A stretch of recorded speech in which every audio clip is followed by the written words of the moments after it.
دنیا کے مختلف ممالک میں جانا ہوتا ہے. تو ایک دفعہ میں اٹلی گیا تو وہاں ایک شہر میں مجھے کچھ دوست لے گئے. تو وہ چھوٹا سا گھر تھا تو 20 سے 30 لوگ وہاں رہ رہے تھے.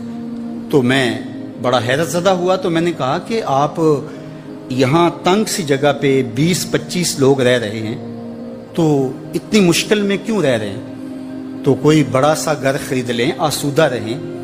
تو انہوں نے کہا کہ جناب آپ ہمارے علاقے میں جا کے دیکھیں، 5-5 کنال کے گھر ہم نے وہاں شروع کیے ہیں. ہم یہاں کمائی کرنے آئے ہیں، عیش کرنا تھوڑے آئے. ہم تو چند سالوں کے لیے یہاں آئے ہیں، اس لیے ہم یہاں سے کماتے ہیں، بھیجتے وہاں ہے جہاں ہم نے ہمیشہ جا کے رہنا ہے.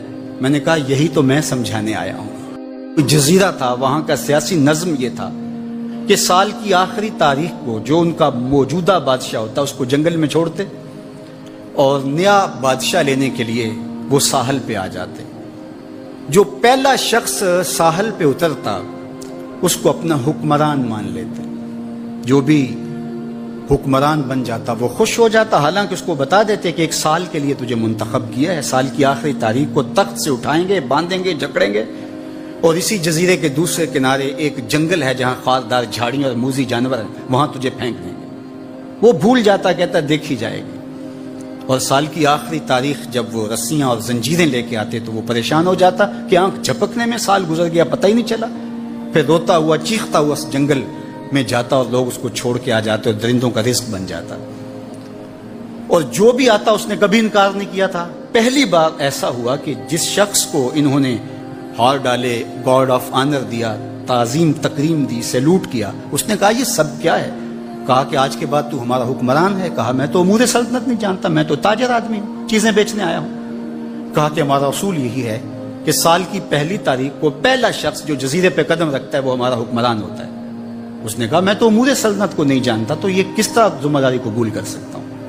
انہوں نے کہا کہ تمہیں کرنا ہوگی، اس کے علاوہ کوئی راستہ نہیں ہے، ہمارا یہ قانون ہے، ضابطہ ہے.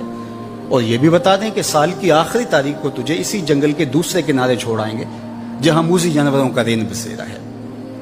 تو اس نے کہا اگر انجام اتنا دردناک اور خطرناک ہے پھر تو میں بالکل جانے کے لیے تیار نہیں ہوں. تو انہوں نے کہا تو چاہے نہ چاہے باندھ کے بھی تخت پہ بٹھانا پڑا تمہیں بٹھائیں گے.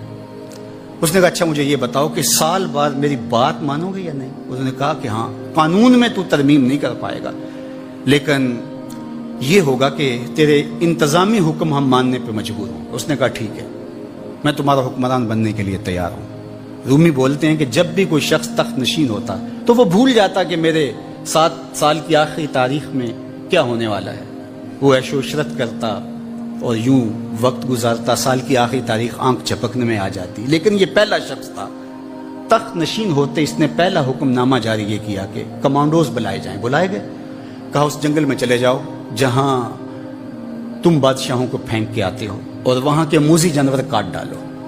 پھر بلدیہ کے ملازمین بلائے، کہا جاؤ جا کے وہاں کی جھاڑیاں کاٹو. پھر معمار بلائے، کہا جا کے وہاں محل تیار کرو. کچھ لوگوں کو بلایا، کہا جا کے وہاں پھول لگاؤ، پھلدار درخت لگاؤ، سایہ دار شجر لگاؤ. پوری حکومتی مشینری اس جنگل کو کٹوانے، وہاں کے موذی جانور قتل کروانے اور وہاں خوبصورت محل بنوانے، کنویں کھدوانے اور پھلدار درخت لگوانے میں صرف کر دی. اب سال کی آخری تاریخ کو جب وہ زنجیریں لے کر آئے تو اس نے کہا کہ مجھے کیوں جکڑتے ہو، میں خود جانے کے لیے تیار ہوں. اس لیے کہ یہ اس تخت پہ آرام سے نہ بیٹھا، یہاں بیٹھ کے تیاری وہاں کی کرتا رہا جہاں اس نے جانا تھا.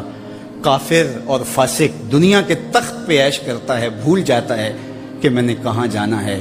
اور صالح مومن اس تخت پہ آرام سے نہیں بیٹھتا، جہاں جانا ہے اس کے لیے تیاری کرتا رہتا ہے.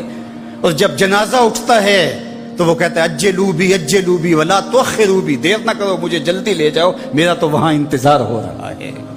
اور پھر جب وہ وہاں پہنچتا ہے تو القبر روضۃ من ریاض الجنہ، وہ جنت کے باغوں میں سے باغ بن چکی ہوتی ہے.